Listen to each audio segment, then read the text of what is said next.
नारी शक्ति वंदन अधिनियम के महत्व और महिलाओं के उत्थान को लेकर घाटशिला के एक स्थानीय होटल में पूर्व सांसद आभा महतो ने एक महत्वपूर्ण प्रेस वार्ता की। इस दौरान उन्होंने इस अधिनियम को भारतीय राजनीति और महिला सशक्तिकरण के इतिहास में एक मील का पत्थर करार दिया। आभा महतो ने कहा कि नारी शक्ति वंदन अधिनियम केवल एक कानून नहीं बल्कि महिलाओं को उनके उचित राजनीतिक अधिकार देने का एक सशक्त माध्यम है। उन्होंने प्रधानमंत्री नरेंद्र मोदी का आभार जताया। पूर्व सांसद ने जोर देकर कहा कि इस अधिनियम के लागू होने से लोकसभा और विधानसभाओं में महिलाओं की भागीदारी 33% सुनिश्चित होगी। इससे नीति निर्धारण में महिलाओं की आवाज और अधिक प्रभावी ढंग से गूंजेगी। प्रेस वार्ता में भाजपा के ग्रामीण जिला अध्यक्ष सत्या तिवारी, साकेत अग्रवाल, गीता मुर्मू समेत कई महिला नेत्री उपस्थित थी।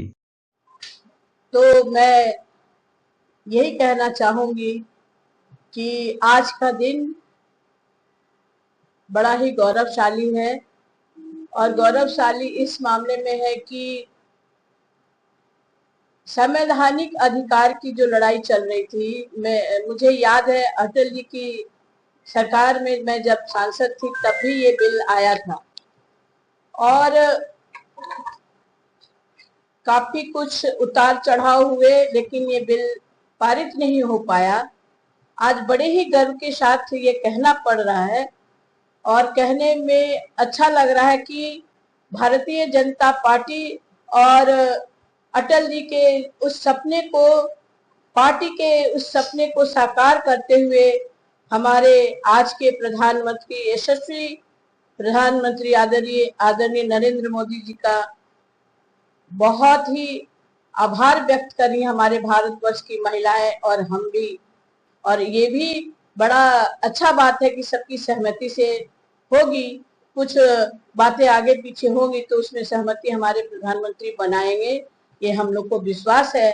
और ये 16, 17, 18 इसके लिए विशेष अधिवेशन बुलाया गया है, तो मुझे ये पूर्ण विश्वास है कि प्रधानमंत्री जी की कोशिश से, आदरणीय हमारे यशस्वी प्रधानमंत्री नरेंद्र मोदी जी की कोशिश से ये जो इतिहास बनाने जा रहा है, जो हमारे नारी शक्ति बंधन अधिनियम पारित होगा, उसके लिए हम लोग उनको दुआ देने बैठे हैं यहाँ कि वो इस कार्य को अच्छी तरह से पूर्ण करें।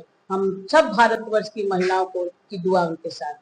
आज सबसे बड़ी बात है जो हम जहाँ पीछे थे, जहाँ हमें लगता था कि हम बहुत पीछे हैं, उस शक्ति को प्रदान की जा रही है इस नारी शक्ति बंधन अधिनियम के तहत। हम पंचायतों में तो मजबूत है, आज पंचायत देखिए महिलाओं से सशक्त है। अगर हमारा घर मजबूत होगा तो देश मजबूत होगा। तो पंचायत में महिलाएं आ गई हैं। अब हमें ये खुशी हो रही है कि हम विधानसभा और लोकसभा में अपने 33% को लेकर पहुंचेंगे और हमारी शक्ति वहां भी मजबूत होगी। जो आज हमारे देश को चलाने के लिए जो नीति निर्धारण की जा रही है, हमारी सहभागिता वहां बनेगी 33%। तो सोचिए कि भारत कितना सशक्त होगा। और जिस देश की नारी सशक्त होगी, उस देश में किसी को आंख उठाने का ताकत नहीं होगा, इतना सशक्त देश होगा। तो आज ये सौभाग्य है हमारा कि वो हमारी नारी शक्ति बंधन अधिनियम को इस 15, 16, 17, 18 को दिल्ली में इसको पारित करवाएंगे सर्वसम्मति से। और हम इस पंचायत से लेकर के, इस गांव से लेके, नारी स्वयं सहायता समूह से लेकर के, सांसद विधायक से लेकर के हम वहां तक पहुंचेंगे और पहुंच चुके हैं। बड़े ही गर्व से मैं ये कहना चाहती हूँ कि हमारा प्रथम देश का नागरिक जिनको हम कहते हैं वो महिला शक्ति है। हमारी आदरणीय राष्ट्रपति महोदय हमारे रायरंगपुर की हैं। ये कितने बड़े गर्व की बात है।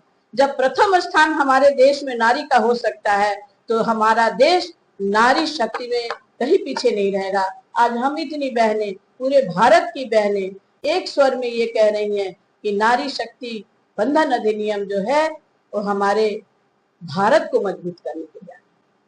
केवल नारी शक्ति की मजबूती का ये विषय नहीं है, ये देश को मजबूत करने आए। हम प्रधानमंत्री आदरणीय नरेंद्र मोदी जी को मजबूत करने आए हैं कि उनके कर कमलों से और भी देश का उत्थान हो, हमारा देश विश्व के नक्शे पे विश्व गुरु बनने का काम करे। और ये विश्वास पूर्ण होगा। हम 20 सालों तक इंतजार किए, आज बड़ी ही आनंद आ रहा है आप लोग के बीच में बैठे हैं कई हमारे पुराने भाई लोग बैठे हुए हैं। मैं जब सांसद थी उनके बीच हम बैठते थे तो हमने सपना देखा था और आज साकार होते हुए देख रहे हैं, तो मैं तो बहुत प्रफुल्लित हूँ। और मैं आभार व्यक्त करती हूँ हमारे प्रधानमंत्री जी को कि एक मातृत्व अवकाश से लेकर के उज्ज्वला योजना से लेकर के शिक्षा सहायता समूह से लेकर के संविधान सभाओं में बैठने का हक अगर दे रहे हैं तो हम पूरे देश की नारी उनके आभारी हैं, उनका धन्यवाद ज्ञापन करते हैं। वैश्विक अधिकार जिसको कहते हैं, बिजनेस में हम बहनों को जोड़ा जा रहा है। लखपति दीदी तो हो गई, बहुत सारे स्टार्टअप बिजनेस जो महिलाओं को लोन दिया जा रहा है बहुत कम इंटरेस्ट पे। आज देखिए गुजरात, महाराष्ट्र और जितने बड़े सिटीज में हमारे स्टार्टअप के माध्यम से महिलाएं कितना आगे बढ़ रही हैं अपने बिजनेस में, क्योंकि उनको एक आधार मिल गया है। वो स्टार्टअप में रिस्क ले रही हैं कि नहीं हम लेके बिजनेस कर सकते हैं। तो ये नारी शक्ति तो पहले से मजबूत है। भारत नारियों का सम्मान करता आया है। ये देवभूमि है, देवताओं के राज में भी महिला को, नारी को सम्मान दिया गया है। और राजनीतिक स्तर पे भी आज हम इतने सशक्त होने जा रहे हैं और सशक्त नारी सशक्त भारत ही हमारा उद्देश्य रहा है हमेशा से, जिसको हमारे यशस्वी प्रधानमंत्री जी आज उसको एक कार्य रूप दे रहे हैं, एक संवैधानिक अधिकार दे रहे हैं। हम उनके आभारी हैं, उनको बहुत बहुत धन्यवाद देते हैं कि हम सबकी दुआ उनको लगे, फलीभूत हो और हमारा देश को वो इसी तरह से सशक्त करते चले।